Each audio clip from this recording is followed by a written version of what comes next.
Hey, June 22nd, welcome to the 10-Minute Daily Reality Check. I need a moment of silence right now. My father just turned negative 23 or negative 24 today. John, do you know what that means when they turn negative 23 or negative 24? Well, I thought we were doing a moment of silence. I assume it means that your dad passed away 23 or 24 years ago, and you're not sure if it was 23 or 24 years ago.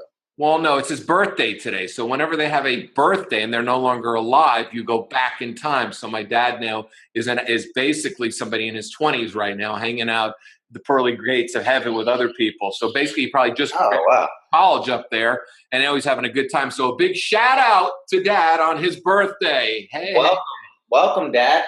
Welcome, Dad. Welcome to the show. Daily Reality Check. Welcome back, or welcome home, or welcome. But you know what? Just on a side note, I have a friend who can channel the dead. We should do a podcast on that. I really believe him. I mean, he used to just be a regular guy, and now he's literally channeling dead people. And he talked to a dead friend of mine, and I tell you, the guy was literally using his language. Anyway. Wait a second.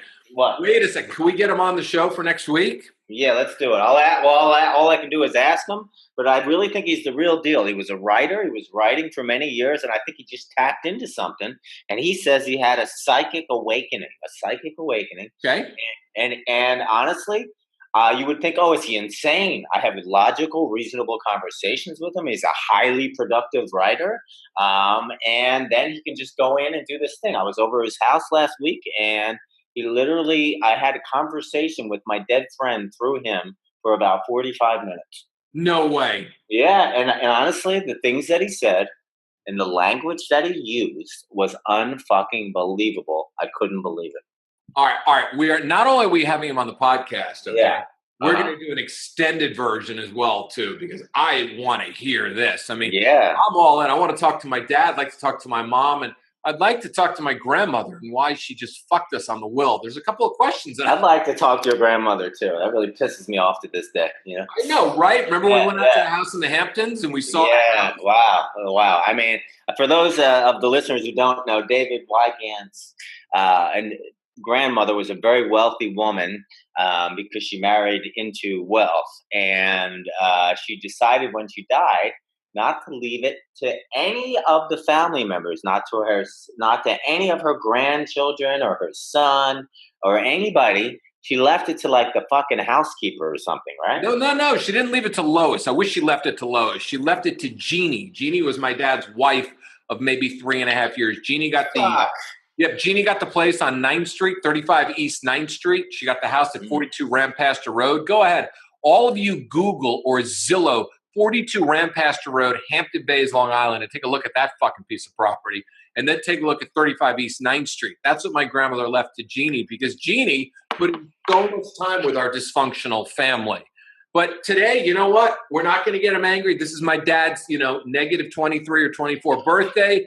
And my dad was heavily influenced in fucking us over when it came down to that as well. So we're going to, we're doing the shout out to Dad today. We're okay, Dad. Look, if you're listening right now from the pearly gates of hell, it was heaven at the beginning of the thing, right? But if you're listening to us right now, we're not angry with you down on earth, and we're going to channel you, and we're going to have a podcast as David Wygant and John Keegan fucking finally get the truth behind why David Wygant and the rest of his brothers and sisters were screwed out of all the money. And that's really like that. I mean, to me, she doesn't even deserve to be able to talk to the living. You know, I mean, what a fucking asshole, right? What a fucking asshole. But you know what I'm saying? She doesn't even deserve a chance to fucking talk about why she did. This woman was twisted. Well, let's talk about that, Ted. We're going to come back tomorrow with the ED craze. Yeah, let's go. Yeah, fuck ED. I still don't know what the ED craze is. I mean, I'm assuming it has something to do with erectile dysfunction, or I don't know.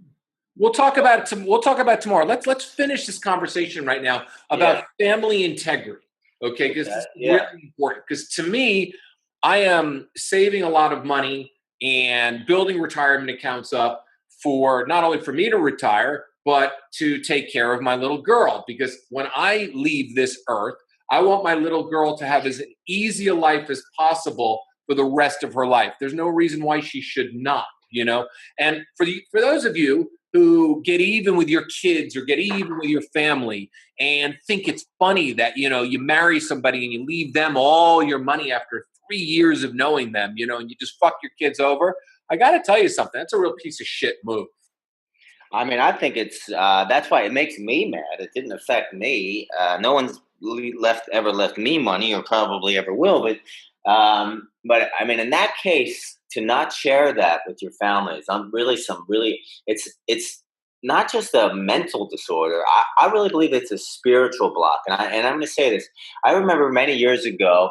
I talked about I lived with this guy who was a hoarder. You know, he actually, you know, when I first moved to New York, I moved. The only apartment I could get was on the Upper West Side in an 8-room apartment, 2,000 square feet apartment that the guy had since 1974. It was a rent stabilized apartment, and I rented a room from him for $450 a month at the time. And it was like I'd have to go. It was like the movie Seven, the set of Seven, and I would go through all the rooms to get to my room at the end of the railroad apartment, which was a nice, tiny, almost like little studio apartment. But all the other rooms, giant rooms, were filled from floor to ceiling with newspapers, furniture, and things he dragged in off the street. He was an right, like 170 IQ or something crazy like that. And I started dating this girl, and I told her about the guy, and I said, I brought her to the apartment, and she was freaked out like all other girls I brought back, you know, and that's another story. But I brought her in, and this girl's a little bit different. I said, oh, he has some kind of mental disorder. He's very nice, but he has some kind of mental illness. I don't know what it is. And she said, it's not a mental disorder. It's a spiritual disorder. And I'd never heard of that before. But it's like, if you think of life as, you know, eternal, it's not just we get some mental disorder, we didn't get enough serotonin, or we don't. It's that we have something blocking our spirit. And in this case, he had this heaviness about him, like he couldn't even go he would just go a couple blocks from the house, and he was always tired. And I felt like he was dragging all that stuff with him wherever he went. Everything he collected just made his soul that much heavier. So I just wonder what this, that's. I just wonder what spiritual disorder your grandmother had. What kind of, what was her block that was blocking her? You know, John, it was interesting. My father had a spiritual disorder, and so did my grandmother. My grandmother was actually basically not a pretty woman at all. Married a guy named Rene Wygant. Rene Wygant was a traveling salesman, alcoholic. My grandmother was an alcoholic as well. And Rene Wygant died in a hotel fire that he actually caused. He was smoking a cigarette in bed. He passed out because he was so drunk. And there was 25, 30 people died in the hotel fire. It was in Indiana. It was in the 50s, right? So my grandmother became a single mother with my father. She was a smother mother. Okay? She was one of those mothers that just smothered. She was a helicopter mom before the term helicopter mom became in fashion in Venice, Colorado. She was a smother mother all the way. And my father was a mama's boy. So what happens was they had this little pact with each other. So they both were really spiritually void. My father could care less about his kids on so many levels. My grandmother ended up meeting Grandpa Mickey. Grandpa Mickey was this little short guy. I mean, you remember the podcast we talked about Grandpa's ball, right? So for those of you who don't remember, Grandpa Mickey. Please explain about Grandpa Mickey's balls again. No, I'm not going to go down the Grandpa Mickey ball story again. They can listen to a past podcast and understand. But I mean, it's worth listening. Maybe even mark that on there. Put a link to about Grandpa Mickey's balls, because it is an extraordinary story. It's an extraordinary story. We got to remember what podcast that was. Yeah. But and link it at the bottom of this podcast for all the guys. Because if you haven't heard that story and you want something that will actually change your life, please listen to the Grandpa Mickey ball story. Yes, because it will change your life forever and ever. But we're running out of time. We got little time left. I want to talk. Grandpa Mickey was basically a man who's in his 50s, never been married, never could get laid, met my grandmother. My grandmother manipulated him, used him for money. They had a friendship. They slept in separate beds. They never slept in the same bed. They had 2 little twin beds in their apartment in New York, in their house out in the Hamptons. And basically everybody in that house was spiritually void. They were just spiritually disconnected. What was the exact term you used for it? Spiritually what, John?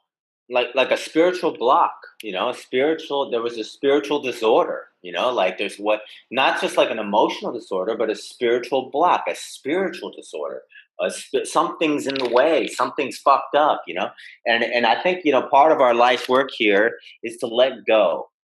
It's constantly to let go. Let go of what happened yesterday. Let go of the thing that happened when we were childhood. Let go of what our parents did or didn't do to us. And let go of things that may have been there before we were born, that were passed down from our grandfathers and great grandfathers. Let go. We have to identify and let go.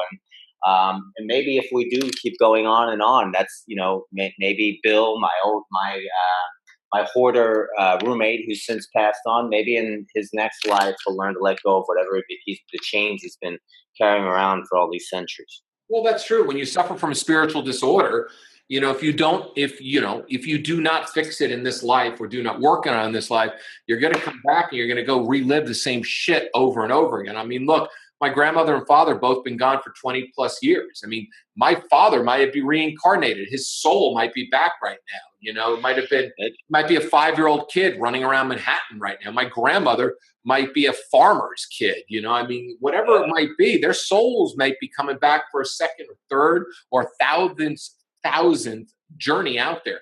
Anyway, John, this is a good conversation, man. This is something we need to talk a little bit more about, spiritual disorders, because we meet a lot of people who have spiritual disorders. They run to yoga classes. They do all these things, but yet, they're not in gratitude. And I think people who really are spiritually connected to God, the universe, whatever it might be, and fellow man, they're really in gratitude every day. They have empathy for people. And to me, there's nothing better than gratitude. There's nothing sexier than a woman who's in full gratitude for the opportunity to be in my life. And it's the same way with friendship as well. And that's how you start getting over your spiritual disorder. I don't think my father was ever in gratitude of having kids, and my grandmother was never in gratitude of anything unless she can control everything. And people who control their lives, narcissists and other things, suffer from spiritual disorders all the time. Anyway, John, what's the tagline, man? Where can they find us? And where are we at right now? First of all, that was so many great things. I know we're out of time, but I would love just to riff on all that. Hopefully we can come back and revisit so many topics that we touched on here, and you just touched on in your final summation there. But anyway, guys, come on back tomorrow for more self-help. And I say radical. Do you know what radical means? Does anyone even know what that means? It's like it's dangerous. It's actually dangerous. It's dangerous because it's threatening the status quo. It's dangerous because it's here to rock your fucking mind. It's dangerous to your mediocre life. Anyway, come on back tomorrow for more radical self-help that doesn't suck. And please share us. See you tomorrow. We're going to talk about ED. ED.